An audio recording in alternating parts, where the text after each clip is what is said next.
Untuk menyisihkan nasut, mau tidak mau harus riyadhah diniyah.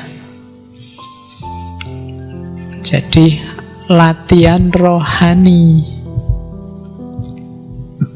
Ya namanya latihan loh, mesti agak berat. Uzlah, kemudian tafakur, muhasabah, sholat malam. Pokoknya mendidik diri agar tidak jatuh cinta sama dunia. Nah ini roto abot. Kalau usia-usia kalian mungkin ya masih ambil nafas besar. Ya, jadi ya abot. Ya semangatmu kan naik turun. Kayak gini, wah semangat saya mau riyadhah. Riyadhah apa nih?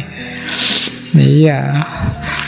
Ya kan, kamu sholat subuh on time itu sudah alhamdulillah. Ya, jadi ya masih ingat sholat subuh kan luar biasa. Tidak usah lah tahajud itu apa nih. Jadi sholatnya subuh. Kemarin saya baca di mana itu, kenapa di Indonesia banyak orang sholat subuhnya kesiangan, karena salah nama. Kalau di beberapa kitab sholat subuh itu namanya sholat fajar. Di Indonesia subuh lebih terkenal. Kalau sholat fajar ya waktu fajar. Jadi ketika diganti sholat subuh ya berarti tidak harus fajar, pokoknya subuh niatnya.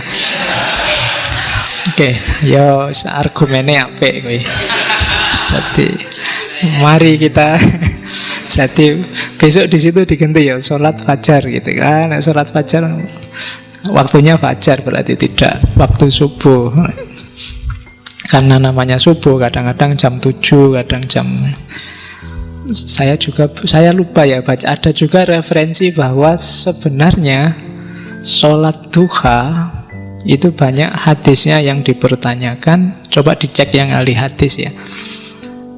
Di beberapa referensi malah ada yang bilang sholat duha itu awalnya karena dulu Muawiyah itu sholat subuh kesiangan.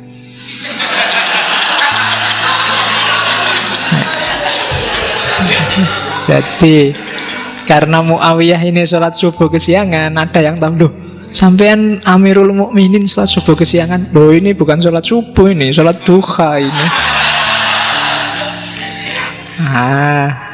Terus dari situ lahirlah banyak hadis-hadis tentang keutamaan sholat duha.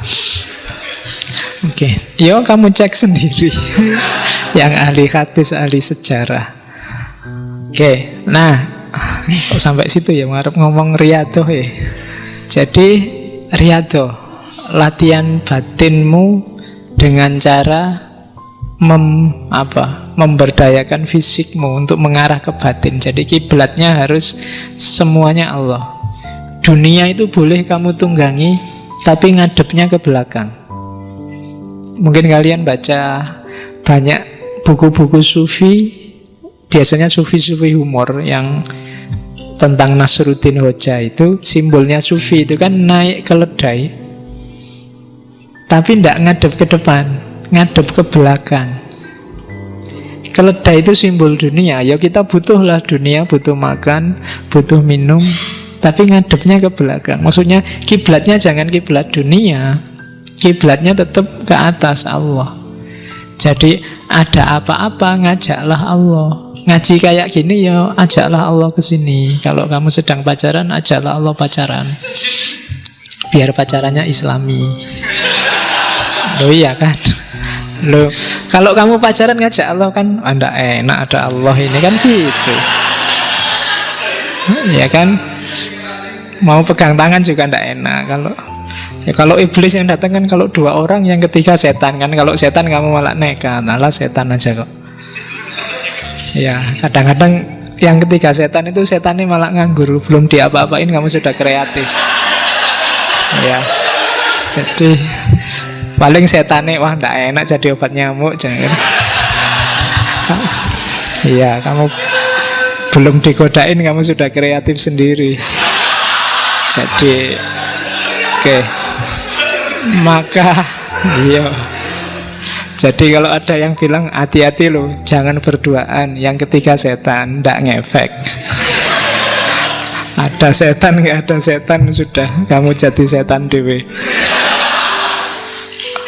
Oke, nah riyadhah diniyah itu latihlah dirimu biar tidak, apa nek basa Jawane dulu kiai-kiai bilangnya kepencut, terpesona, jatuh cinta dengan dunia di level apapun. Bukan berarti kamu tidak butuh dunia, butuh, tapi dia rankingnya bawah, tidak penting. Punya uang banyak syukur, tidak punya uang tidak apa-apa. Punya pacar cakep syukur, tidak punya pacar ya cari. Loh ya, ya kan harus nikah makanya nyari pacar. Tidak apa-apa, nggak pakai galau, biasa aja. Yang jomblo santai, yang punya pacar juga santai. Dunia. Nah, jadi tidak jatuh cinta meskipun butuh.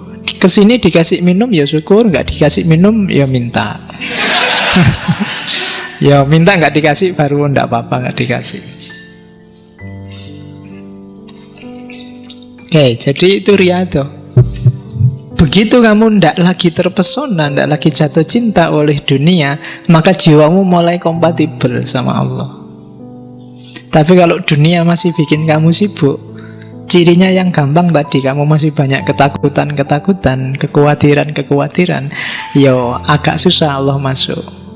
Ya mungkin kalau Allah itu sudah Pentium 4, mungkin dirimu masih Pentium lama itu yang berapa itu. Jadi nggak masuk. Programnya Allah terlalu tinggi. Maka riyadhah, latihan. Riyadhah yang paling efektif itu yang istiqomah tadi. Makanya Nabi bolak-balik nyuruh istiqomah, itu melatih diri. Mungkin tidak urusan kuantitasnya, tapi kualitasnya. Daripada kamu ujuk-ujuk baca buku filsafat banyak minggu ini, mending tiap hari baca dikit-dikit. Itu biasanya lebih manfaat, lebih melatih diri. Jiwa juga begitu. Kadang-kadang kan kamu kan gitu, kalau pas lagi kayak sekolahan hari ini loh, ujuk-ujuk semua bikin doa bersama, sholat malam karena mau uan. Ya kan? Jadi sing biasanya tidak pernah doa, sekarang doa bersama, sekarang tahajud bersama, ngundang kiai-kiai semua diundang. Hanya ketika mau uan, dianggapnya malaikat tidak ngerti. Iya kan? Kalau pas lagi butuh aja sekarang gitu-gitu.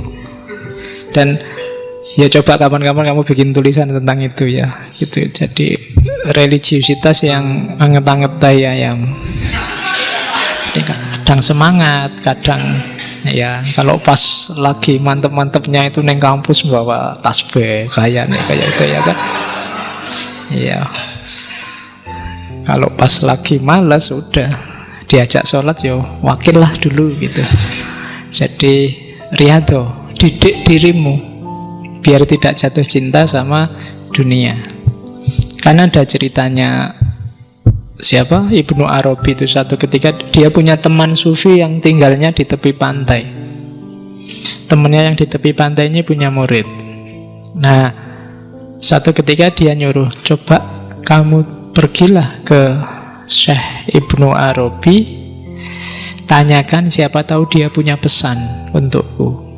Nah, begitu datang ke rumahnya Ibnu Arabi, murid si temennya ini kaget, ini orang rumahnya besar sekali kayak istana. Sementara guruku gubuknya kecil di tepi pantai, tiap hari ya paling mancing, dimakan sendiri terus ibadah. Ini orangnya luar biasa, tapi lah kok guruku minta dinasehati. Harusnya kan kebalik, yang kelihatan sufi beneran ya guruku yang di tepi pantai itu.